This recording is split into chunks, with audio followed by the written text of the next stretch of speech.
women from all walks of life who contribute in their own special way and inspire others for the betterment of the society. Ehsaas women have their own presence in a number of cities now, all across India. They, with their firm local presence, have proven to be a strong arm for the Prabha Khetan Foundation.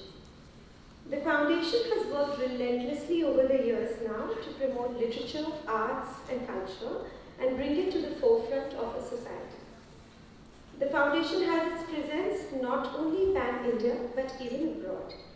The Right Circle is one of our verticals. There are many other verticals like Kalam, Kitab, we have Loves, we have Chaupal, Akhar, which is for the regional authors. Kalam is for authors who write in Hindi.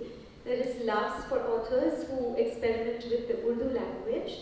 Then we have Kitab, which is a book launch event. So there are many other verticals. We have an initiative called Muskan, which is for children's, which is dedicated entirely to children's literature, theatre, performing arts, etc. And Right Circle is one such initiative of the foundation, which aims at bridging the gap between an author and his or her readers. The Right Circle is presented by Sri Cement in association with Hayat Raipur, brought to you by Ehsaas Women of Raipur. None of this would have been possible today without our committed associates like Hayat Raipur and Sri Cement. So now I wish to invite Mr. Karan Kapoor, the General Manager of Hayat Raipur, to just come and say a few words. Thank you so much. Very good evening all. I would just like to differently greet today. So good evening in person. Actually, it's been long. The worst is behind us and we've been able to do the first book reading in person, offline at the venue. Team Hayat Raipur joins me in embracing this event since we did the first book reading in 2022. We pay utmost respect to all in the room and we feel privileged to welcome Mr. Jagdeep Singh. With your presence, we feel the depth of the Pita shortly, right from his thoughts on the book, pouring in his room while we get more familiar with the aura of the book as he reads it out to us and we get to get more closer to the soul of the book. Thank you so very much. Looking forward for mesmerizing our women.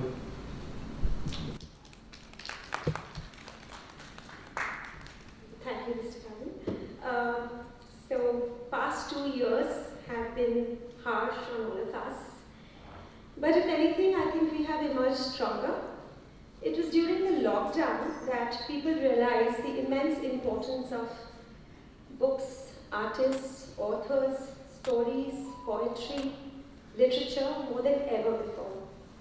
As we all know, we've gathered here today for our esteemed guest and author, poet, Mr. Jagdeep Singh. Mr. Singh, a PR practitioner, he's published his poems in a number of poetry journals and magazines, as well as on online poetry portals. The book in discussion today is My Epitaph, an anthology of poems with a vast variety of thought-provoking and compelling poetry. In conversation with Mr. Singh today is Trishti Trivedi. Hello everyone. So let's dive into the session layer by layer. First and foremost, I would like to bring all of your attention to this book. Observe this cover, and it's basically the cover is handloom, and even when you open the book, you will notice the fonts. It's really different, it stands out. So I really like the feel in my hand too. So what I like the most about this book is its cover, of course, and the fonts, and the earnest dedication in the book. Please add something if I'm missing out in the future. I don't know if you heard of Writers' Workshop in Kolkata. As far as creative writing in English is concerned, it is the ultimate. And 95% of people who send their poems or maybe even short stories or maybe even a novel, they get rejected. To get published, and this is one publishing house. It was started by Professor P. Lal, who used to teach English at St. Xavier's, Calcutta, and the poet himself. And it was for him a labor of love. and he believed that it should have a cover like this with, writing like this. What do we call this in writing? Font, but the cursive kind of writing. It was, and they use West Bengal handloom material for their covers. Their binding takes a lot of time, and if you will see, it's a beautiful book, because Professor P. Lal believed that a poetry book should also look beautiful. It should not be just the poems that are there. And once you send your poems to writers' workshop, you can't go and meet them in Calcutta. They will not take your calls. You have to send them on the email. And exactly after 30 days, they will tell you whether they are publishing them or not. Only if they are publishing them, then they will give you their further, what is the process to go ahead. And so you have to be very, you can't in any way persuade them or lobby for your work. There is no way. So I was very lucky that I sent them 46 poems, all of them got selected, and you have to send minimum of 30. So yes, there are different colors, and Calcutta is known, their binding takes a lot of time because of this. This is a book which not only reads well, but it also looks good. Wow, I mean, so much intricate detail and thought goes into it. So, my very first question, and a very obvious one, why the title My Epitaph? See, my epitaph, surprisingly, it's not a death poem. Not that there are no death poems in this anthology. There are death poems in it. In fact, the very last poem is, it's an imaginary thing where I'm going to get cremated. But my epitaph is not a death poem. It's a poem. Eventually, each one of us are writing our own epitaphs. And I get this very strong feeling that my life is going away. It's like the sands are falling through your fingers, and sand grains are falling through your fingers, and you haven't achieved much in life.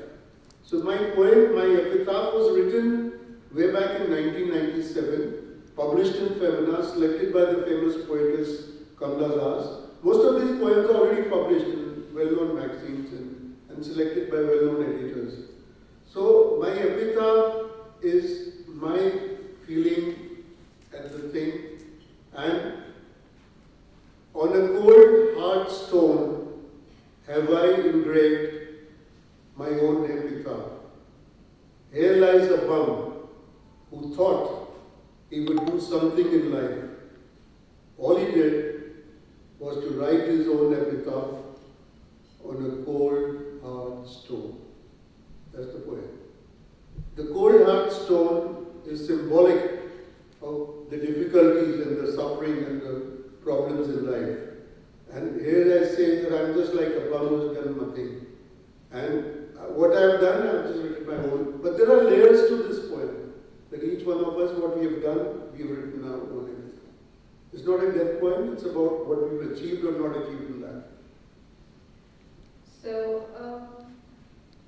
I want to know what are the stages that you go through when you're penning down a poem.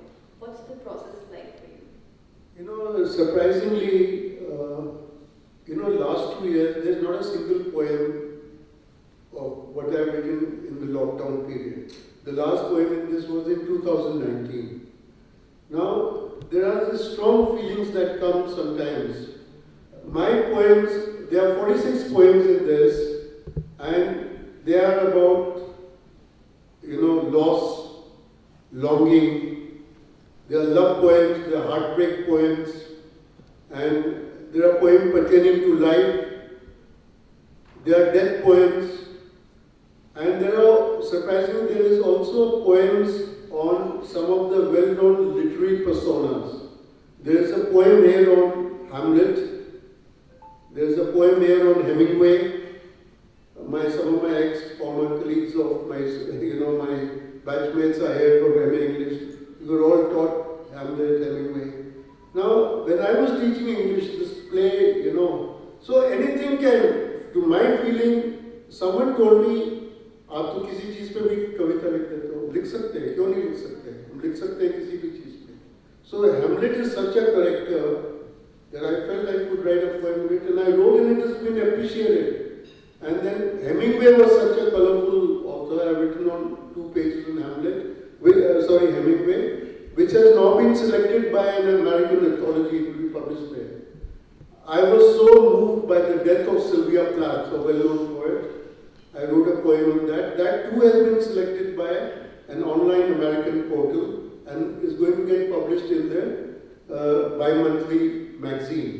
So the thought process, there are 2 ways of writing poetry. One is there is a subjective, there is objective.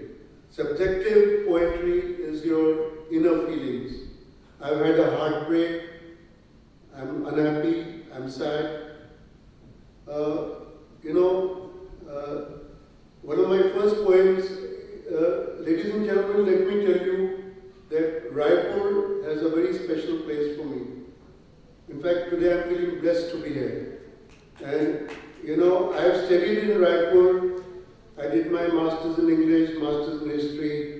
Why I'm telling you this is that the first poem which I wrote in 1976, I Forget, I Forgive, is also in this volume. I deliberately put it. Today it might look very immature, but it had strong feelings. This is a heartbreak poem about a girl I felt I loved so much, but it was like a Bollywood tragic triangle. She was loving someone else, I was loving her, and so, at that young age of 22, 23, I wrote, I Forget, I Forgive. I feel that, she's taking a wrong decision of going ahead with that person. So I was, so you are just another insect being led by his crafty charm into his intricate web of affluence, sorry, I forget the word, I'll just say, being led on of affluence, of lust, anyway, I forgot the last 2 lines, but I will just go through it. Can you just take out, I forget that. So what I'm trying to say is that a love poem can get emotionally, and then there are poems, there is a writer, Hemingway, who impacts you so much. There is a writer who is Yossarian. Have you heard of Catch-22 novel? Catch-22's hero is Yossarian. Yossarian is Catch-22 is an anti-hero novel. So Yossarian is not doing anything what he's supposed to do. Yeah, sorry, I normally don't forget this poem, but yeah. You are just another insect being led by his crafty charm into his intricate web of affluence of the sea to love. Don't tell me I didn't want you. With the soul in bloom and with the badge of infamy, when repulsed, ask not for cyanide, my lord, just ask for my shoulder to weep on another. So this poem, I remember my Professor Majumdar, I had shown this poem to him before I sent it for publication in Youth Times. And he was coming from that evening train at that time, and he said, Jack, your poem has got published in Youth Times. I saw it on the Bhilai railway station. I said, what? I was sitting in the coffee house. So I took my scooter and went to the railway station in Raipur. And I said, वो नया Youth Times low. They said, वो तो नहीं है अभी, वो कल आएगा. मैंने कहा भिलाई में तो आ गया. बोला भिलाई में 1 दिन पहले आता है. Ladies and gentlemen, can you imagine? I took my scooter and drove down. I used to live in Chobe Colony. I drove down to Bhilai railway station. I was so excited. This was my first poem that was published. So, subjective poems are your emotional, you feel strongly about something. There can be relationship poems. They can be about your marriage relationship with your wife, and you feel strongly about something. And then there can be poems about writers who impressed you. And then there are poems. So different processes. As someone told me, I have a nickname called Jag. Jagdeep, everyone calls me Jag. Jag, you can write a poem on anything. I took that as a compliment. Yeah. So, since you have mentioned Yosarian, I came across the word when I was reading the poem you have dedicated to Sylvia Plath. And in the next page, there is a poem dedicated to Yosarian, Yeah, the character from Catchment. yeah. So, what's so special about this character? You say it? Yeah. See, Yosarian, has anyone read Catch 22? Raise your hand if anyone has. But if you haven't, this might also old associate from college. Now, if you will read Yosarian, it's an anti-war novel, it's a Second World War novel. And what do you expect in war? You expect, what does Colonel Kakkar Sahib is there. He's also my father and they were colleagues in the army in Raipur. And so, Yosarian is everything what a soldier should not do. He will try everything to escape from war. He will pretend he is sick and get admission in the hospital. He will steal war rations.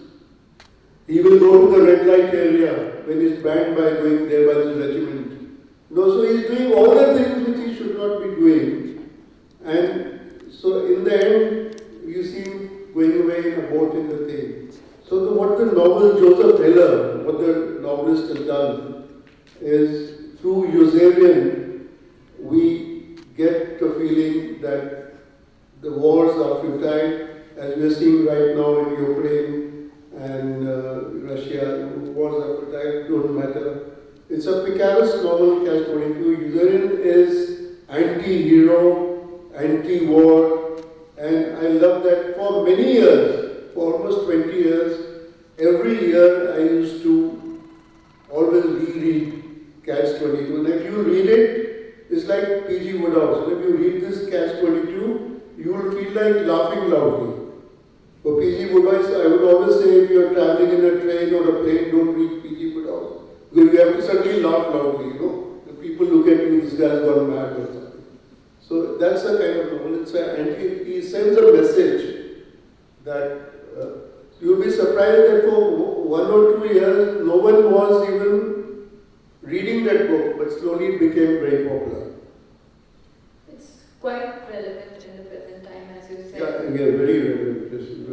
We can very well relate that particular poem to the plight of a Russian soldier because they have been, they have been like putting down arms, they have been tormented by the thought of what's happening at war. So when I was going through this book, I found quite many poems which are untitled basically. So is it deliberate? See, a lot of my poems are untitled. I don't know if you've ever heard of an American poetess called Emily Dickinson. All the poems are untitled. But my poem, there is no deliberate plan or design, but I just could not think of a right title. But let me tell you that my untitled poems are some very important poems. Don't skip them because they're not titled in that. They're very important. There's no deliberate design. So there's also something else that I noticed.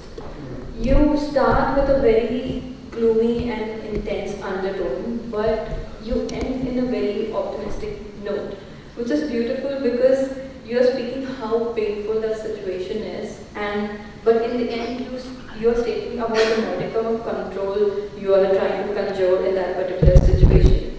How do you do that? Which is that poem? So I saw this particularly in How to Withstand Pain, How to figuring Withstand. out, Yeah. and on Empty Day in May, and a couple of more. Yeah, right. So, How to Withstand Pain has been liked by a lot of people. It was published way back in 1981 in the Illustrated Weekly, selected by the well-known poet Decimus II. How to Withstand Pain is that, all of us, there's a saying that it is not only Jesus Christ who had to bear the cross. Each one of us, ladies and gentlemen, have to bear our cross in lives. And how well we can bear our cross means the Lord. So there is this thing about, time is a great healer, this is the thing. If you are going through suffering, if you are going through grief, if you are going through pain, which all of us us have to ultimately. So it is a thing that, okay, I've just put it that you go and take a cold shower and rub yourself the dry, and you can pray to any god. You can, the pantheon of gods India has. You can Bhagwan ko yaad kar lo, but it's not going to help. If someone has cancer, it's a terminal cancer. I'm not saying don't pray to God, and prayer has a lot of power. Of course, do that. But at the end of the day, I say fight with the challenge of pain and suffering. Confront it. So my poem ends, how to withstand pain is that go through, jump in the crucible of suffering and get burned and come out pure like gold. That's mine. And some other, one afternoon, May, you say? Yeah, so even one afternoon is not about withstanding pain. A May afternoon is actually, I wrote that poem which just 3 years back, and it has been liked by a lot of critics. Even Pritish Nandi, who wrote back to me and said it's such a beautiful poem, that I was feeling sick in the office. And it's about an office day. It's a month of May. You know, May in Raipur and Jaipur is not a good time. Shakespeare wrote a beautiful poem when he saw sun rising in the month of May. For in England, in London, with that grey, desolate weather, seeing the sun was so beautiful. But here it is. So that poem is giving one day's description in my office. What's it about? And I come out angry, you know, with the. So that's a different message in that poem. How to withstand pain is that we all have to bear our cross, and let's do it with dignity.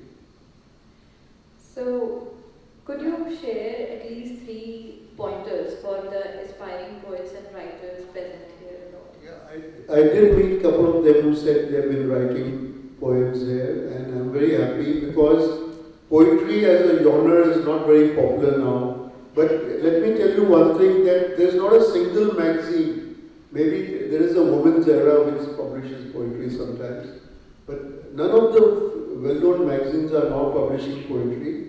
There are some poetry journals, but one thing good now is you have a lot of poetry portals, and you can always share and you get good feedback, you get immediate feedback from those poetry portals. Like I am a member of Sylvia Plath's portal where everyone writes about. So my poem I wrote on Sylvia Plath. So my tip to the young aspiring poets would be, first, read a lot of poetry. If you can't read a lot of poetry, there's no point. Secondly, write a poem and revise it. Each of my poems has been revised so thoroughly. I have gone through it 100 times each. There is not a punctuation mark which is out of place. And this is what the publisher, Professor P. Lal, founded this. His son, Professor Ananda Lal, who is also a professor of English in Jagdeep University in Calcutta, he just retired. He wrote to me that I can't find one comma or full stop out of place. There is a poem in this called The Holocaust Survivor, which is about Auschwitz concentration camp. I read a book on Auschwitz. I got so moved. This poem was of something like 6 stanzas, 6 paragraphs. And I ultimately revised, and it came to 2.5 paragraphs. According to Writers' Workshop, according to the publishers, the Holocaust Survivor, they used it on their website. For each author, they choose one poem and put on their website.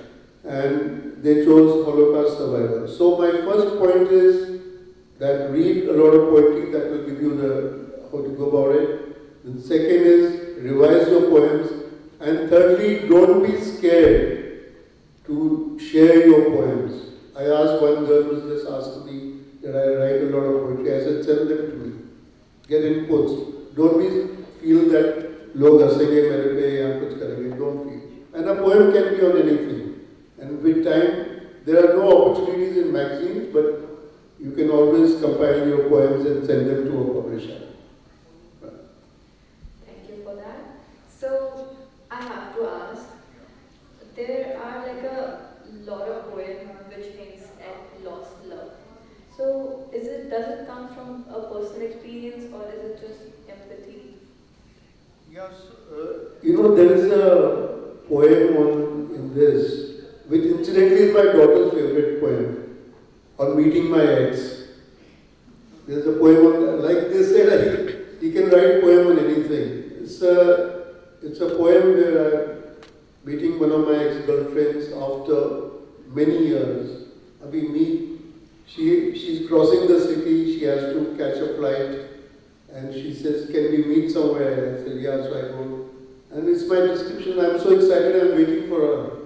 And half an hour looks like 10 years. And then she comes and it's a description about, I take it back to those old times when I never used to talk, only she used to talk. And she's doing the same thing. She's crying, she's pouting, she's smiling. I'm not doing anything actually. And then she, suddenly goes away. She walks away. And the ending is like I go to the bar and have a double large scotch and weep. So there are some, so my daughter shared this poem with her friends, and they all got, so, heartbreakingly beautiful and all that. So yeah, there are a lot of poems about, I would like to make a confession, I could never marry a girl I loved, so far as well. So there are some poems which are of loss and longing, yeah.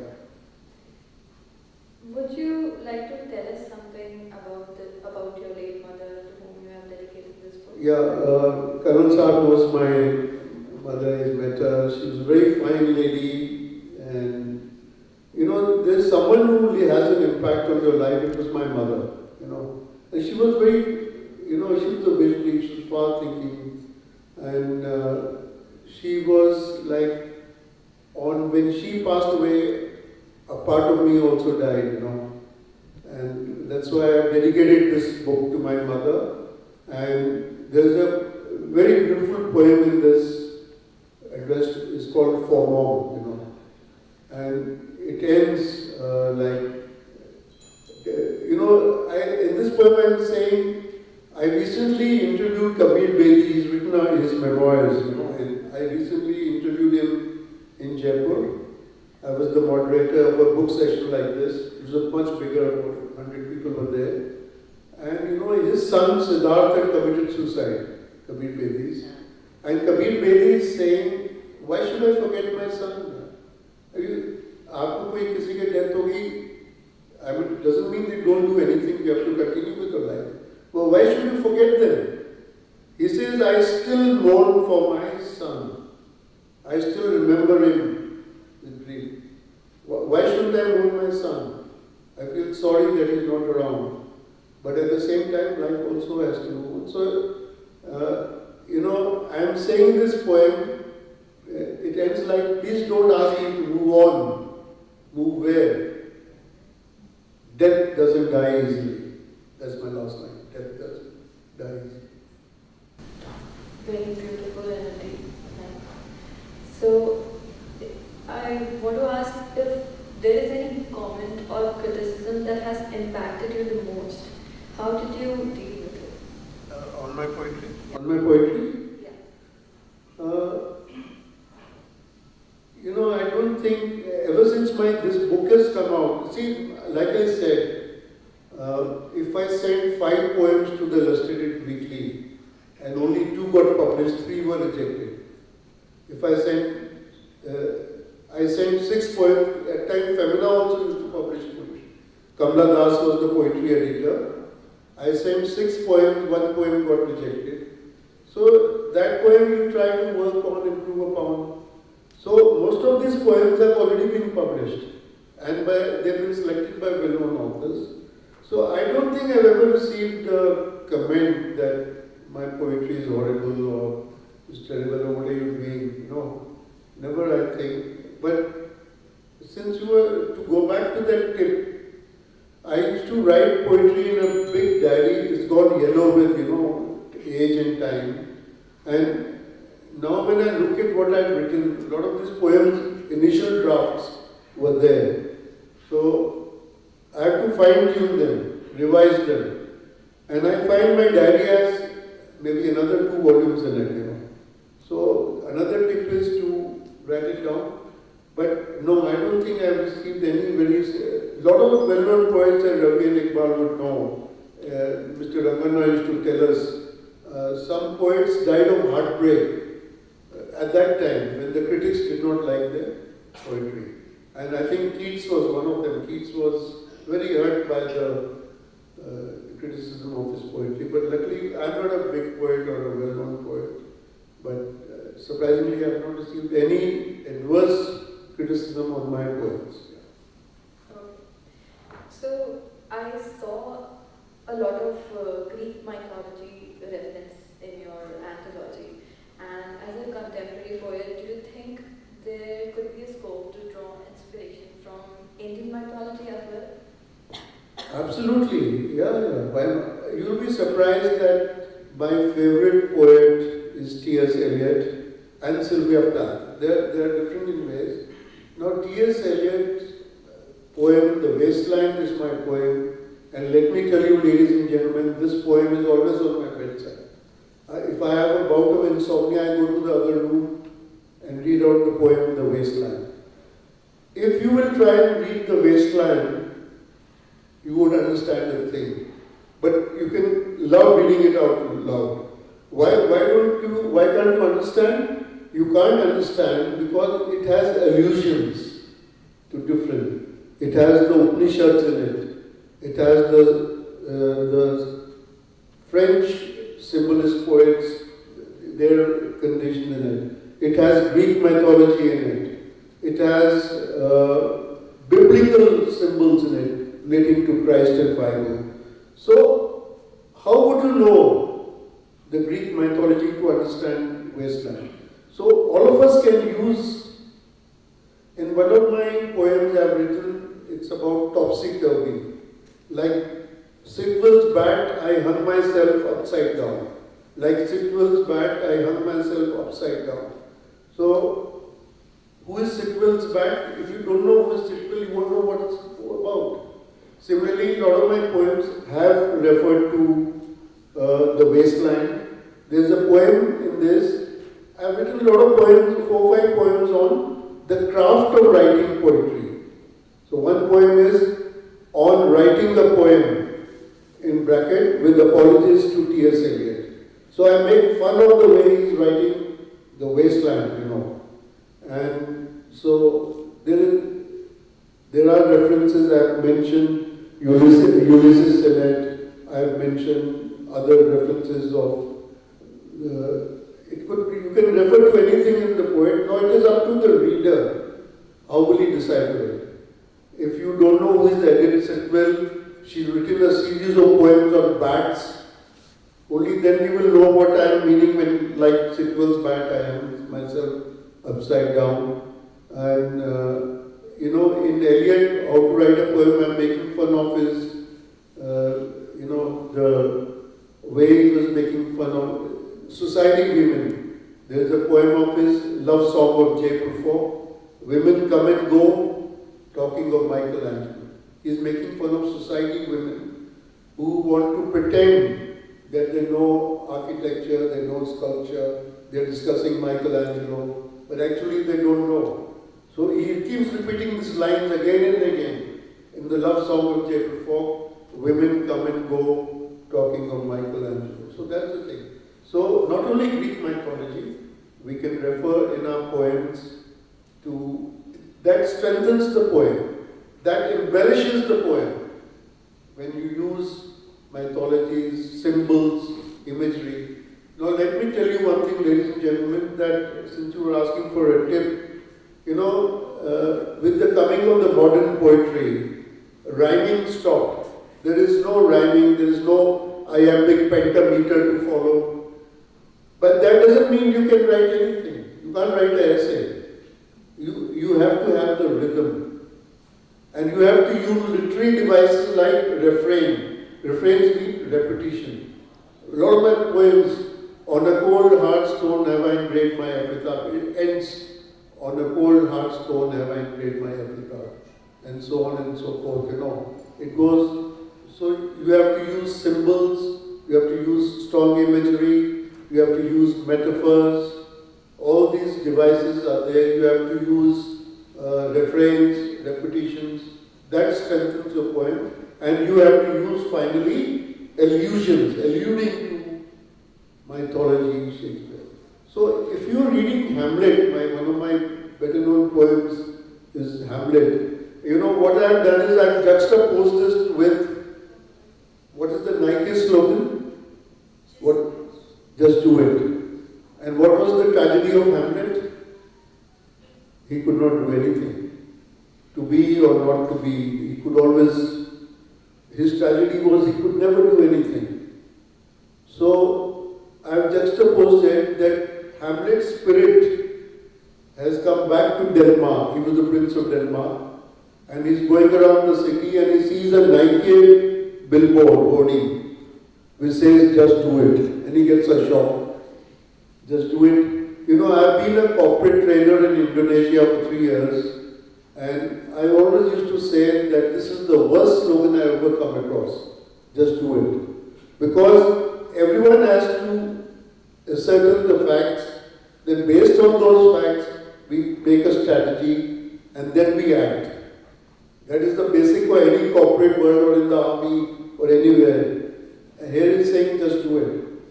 So Hamlet in the end says, what was his play dealing with? It was dealing with incest. His mother is having an affair with his uncle. And it is dealing with, he has to get his friends killed. And he ill-treats the girl he loved, Ophelia. So it's like, and the poem ends that maybe next time I will just do it. This is what happened, it ends like that.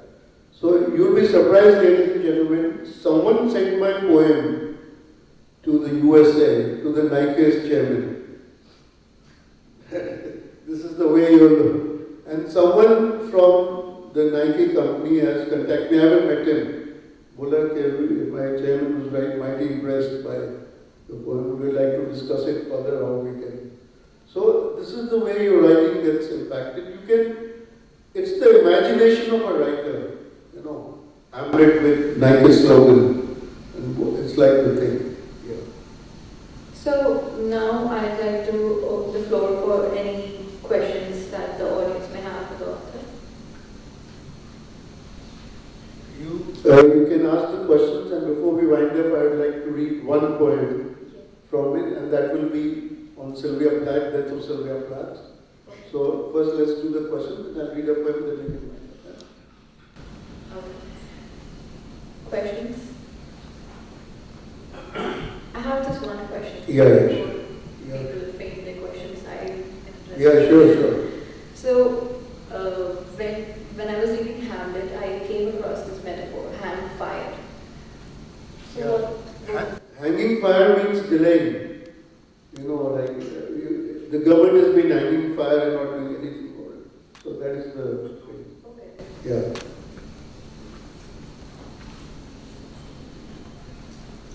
He was hanging fire most of the time, not doing anything. Yeah, please. I can see a young man there.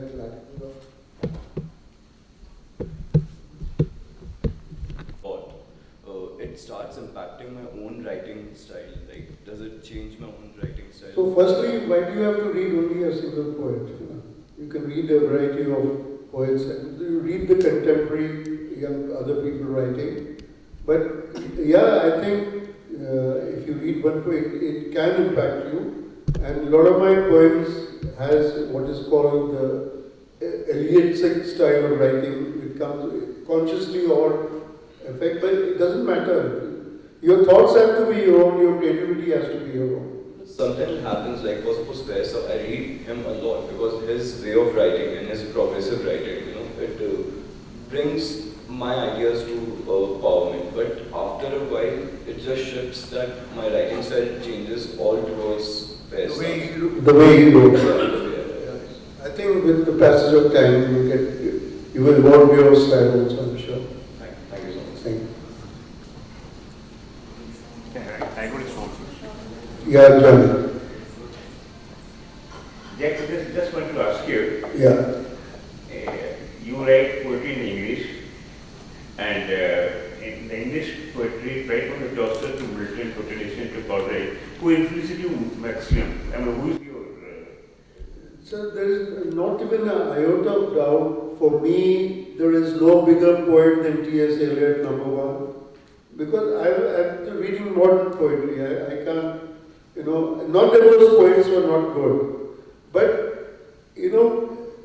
poets like Eliot and poets like Ezra Pound, they were the main modern poets, They debunked the theory of rhyming and things. But both these poets are very difficult to understand, the reason being that their allusions, their scholarship is so strong, their knowledge is so strong that they're alluding to Greek mythology, to this. But nevertheless, their biblical symbols are so strong. I remember Professor Rangana, Ravi, you will remember. Ravi, you all, what the Ravi I was about to ask this, that Professor Rangana used to teach T.S. Eliot poetry. T.S. Eliot as well as Hamlet. As well as. So, I think we might have got some inspiration from him also. Sir, Paradise Lost and Paradise Regained. Yeah, Milton. Milton also, then of course T.S. Eliot. So, teach intensively. if you take Durga Mahavidyalaya, probably, Ravi was telling me the other day that your daughter-in-law or your son, they were saying, मैं इस college में पढ़ी थी. And they saying, ये college है क्या? But let me tell you, we had some very fine teachers, both Dr. Rao and Professor Rangana, who taught us Hamlet. And when I wrote my first piece on the character of Hamlet, we used to have those tests, tutorials or something. I wrote my piece on Hamlet. So he called me to he had a side office. He called me there and he says, how many reference books have you read on Hamlet? I said, well, of course we've read Bradley, but I've read this. He said, why are you wasting so much time, At the end of the day, you'll only get one question or 20 marks on Hamlet. But that was the love. The similar problem he had with Hemingway. Why are you reading so many reference books on? But yes, it was his thing about, what did I talk about initially? Yeah, sorry, I forgot. Professor Rangana's style of teaching, and what he told me then was, if you want to be a serious student of literature, read the Bible, one. Because biblical symbols are so strong in literature. Number two, get the knowledge of Greek mythology. The Greek mythology and the Italians, their mythology, to a Grecian arm, there's a poem. So Greeks had a Hellenic element, what we call the Hellenic element. And he also said that read, surprisingly, Sigmund Freud. Because with the people, with the writers like James Joyce and Virginia Woolf and others, when they came, they were referring to the psychoanalysis, that thing about subconscious. There was a conscious or unconscious, then there was subconscious. And people like James Joyce, they debunked the original style of novel writing. They started having the stream of consciousness, where there was not a proper plot, not a proper structure. So that's it. Jax, will you please say some words about your poem Nostalgia? Yeah, nostalgia is also about surprisingly, now you'll say how many girlfriends I had, but Nostalgia is a beautiful poem also about a girl from Raipur. This is that I haven't met her for 20 years. Where is it? You'll have to. So it's about, after 20 years, we haven't met for 20 years, and after 20 years, I'm writing, 20 years is a long time for the silence to thicken well and proper, or so I thought. Here what it means is that 20 साल में तो भूल गया होगा, As I blissfully relapse into the past, the reminiscences come slowly but surely. Now this is what we did together, of throwing pebbles into the stillness of the pond. of sharing omelets over Freud and Sartre, of teardrops rolling down your cheeks while watching Kabhi Kabhi, and most of all, of the unabashed laughter over nothing and everything. I cry, I laugh in a strange tableau. Let no one disturb my reawakened nostalgia. I will live another 20 years with it.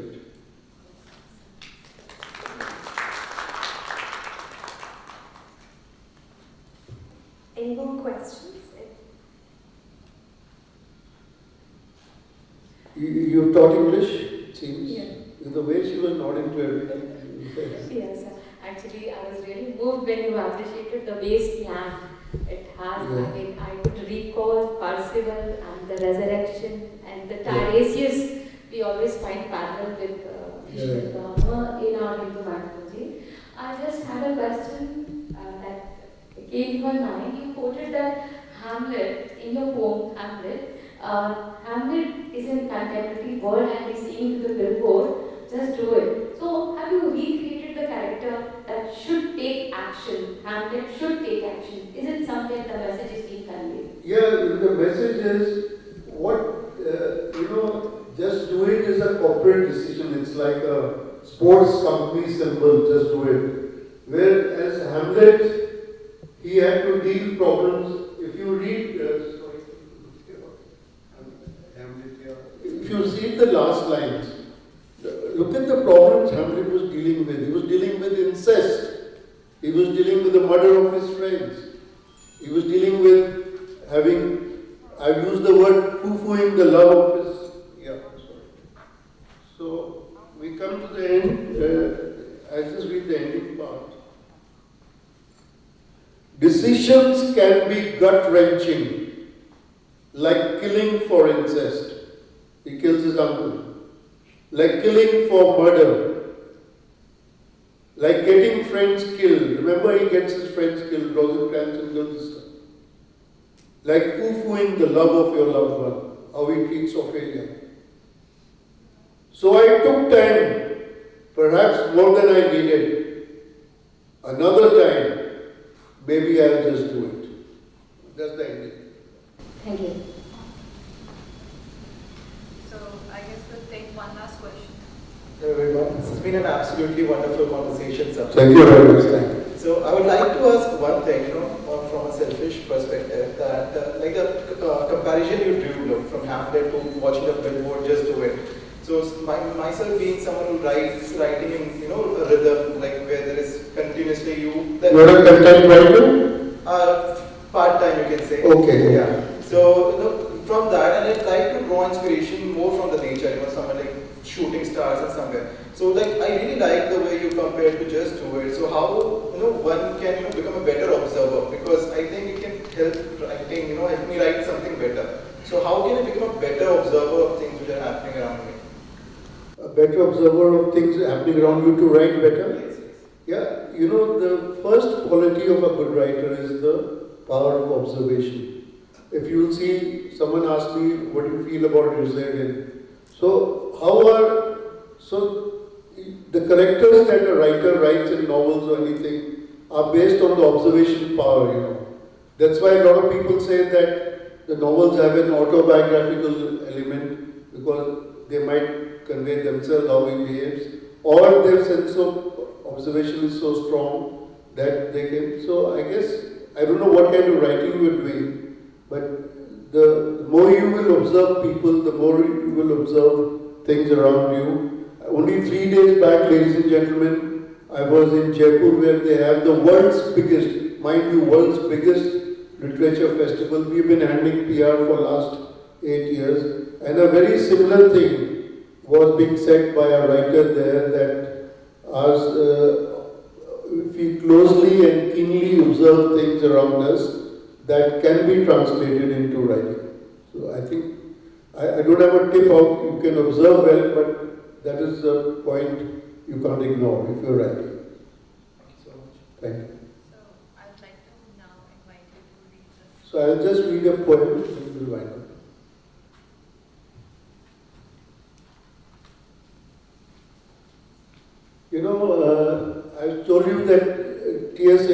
is my favorite poem, but Sylvia Plath, by the age of 30, she had attempted killing herself thrice. Third time she was successful. And there is a mention in a poem that after every 10 years I'll try and kill myself. At the age of 10, probably she tried to kill herself earlier. And, she is suffering from a mental, illness. She's having these problems, And she's having various problems. She also has an Electra complex. She has a love-hate relationship with her father.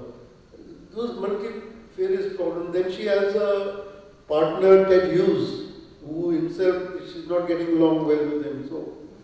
And Sylvia Plath took on Eliot and Ezra Pound. You say, what are you talking about, these strong allusions, Greek mythology, this mythology? Write what you feel in the gut. One of her most famous poems is called Daddy. It's about her relationship with her father, or about her, hospice is another beautiful poem about her illness in a hospital. So, it's from Sylvia Plath that I guess that you can write about anything, and you don't have to go back to what Sisti was talking about, illusions of. So, on her death, she died much earlier, but she was on her death, I wrote a poem, it's called For Sylvia Plath. Now, Sylvia Plath has a very famous poem called The Mirror. So I take lines. These lines are from her poem, The Mirror. In me she has drowned a young girl, and in me an old woman rises toward her day after day, like a terrible fish, an extract from her famous poem, Mirror. I repeat, in me she has drowned a young girl, and in me an old woman rises towards her day after day like a terrible fish. The fish is the frightening aspect, is rising towards her, and she has this kind of a mental illness. So taking those lines, I write, this is my poem on her death. You learnt early, life only dissolves and dissolves, like a series of promises, and what remains are a few odd syllables. You learnt early, it's a little cornucopia of shattered splendor in a broken cut glass bowl. In fact, you laughed at it like a woman gone mad. You learnt early that the spirit in us is the spirit of blackness, that the silence in us is the silence of astounded souls. Sylvia, but you said you had friends. The cool odors of flowers and trees, the twinkling light of the stars. And remember you said you could converse so well, so easily with the skies. I can't believe you could have advised. I'm using lines from a poem. She says, touch life and it won't shrink like an eyeball. She's telling us in one of her poems. I can't believe you could have advised, touch life and it won't shrink like an eyeball. So why did you shrink? Why did you lose the fight against the fish? That's the ending. It's one of my most favorite poems.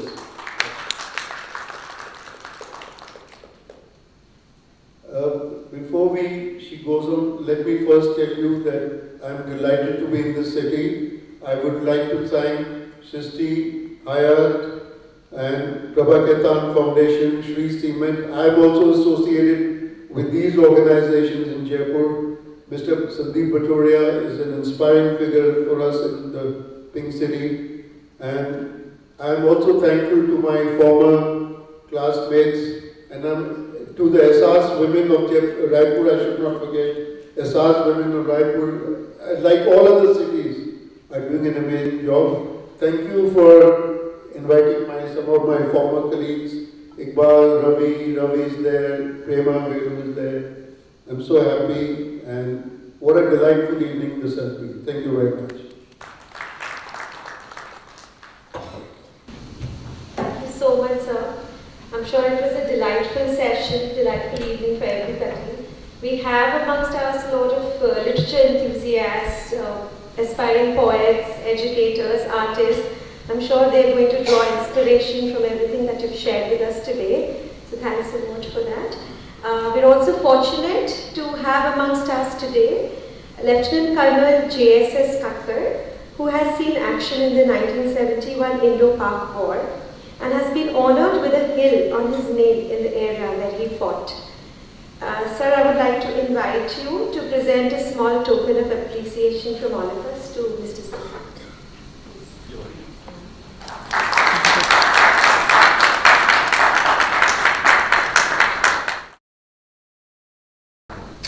You know, I never knew Colonel Kakkar was going to be here. He and my father were colleagues in the regiment. And the first thing I did, I was telling his sister, we knew, Nagesh.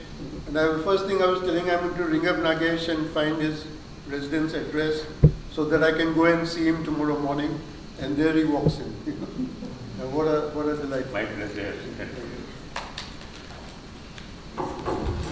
Thank you, Hyatt, for the amazing hospitality, your amazing venue and unmatched hospitality, I must say, as always. On behalf of SAS Women of Raipur, a heartfelt thanks to you once again, sir.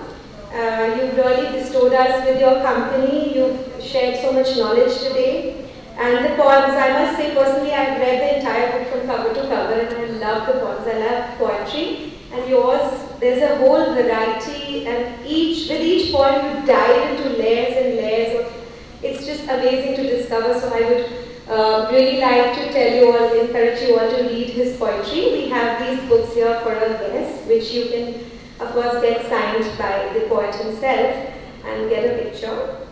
A big warm thank you to you, Srishti, for taking our time and making today's session extremely intriguing. Events like these cannot happen overnight. The weeds start rolling weeks and weeks ago. It requires a lot of planning and a bird's eye view. We've been fortunate enough to be backed by the amazing women in Team SAS Raipur, who work relentlessly behind the scenes. Srishti, whom we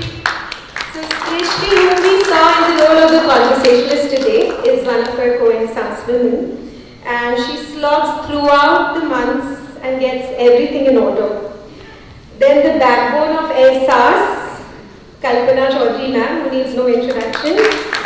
She's the reason why we're all here today. Actually, she got us all together into this group. We barely knew what Prabha Ketan Foundation was doing or what SAS was all about. And ma'am got us all together. Ma'am, we're so thankful to you for that. Then if you see somebody sitting at the end, somewhere at the back, just noting down, curiously, vigorously working, that would be my friend Kirti Kidda, another SAS woman. A brilliant mind with an amazing flair for writing. And then of course we have Gaurav, who looks after Kalam. And last but not the least, I must mention my deepest sense of appreciation to all of you, the amazing audience here today. It's been a lovely audience, so this one's for you. Thank you for your patience and your time. It's been a pleasure having you all. And before we depart, just want to read out these lines. लम्हा दर लम्हा गुजरता ही चला जाता है, वक्त खुशबू है बिखरता ही चला जाता है। आज ऐसी ही कुछ बातों, कुछ कविताओं से सुगंधित पल हमारे साथ गुजारने के लिए आप सभी का, हम सभी एहसास वुमेन की तरफ से तहे दिल से शुक्रिया।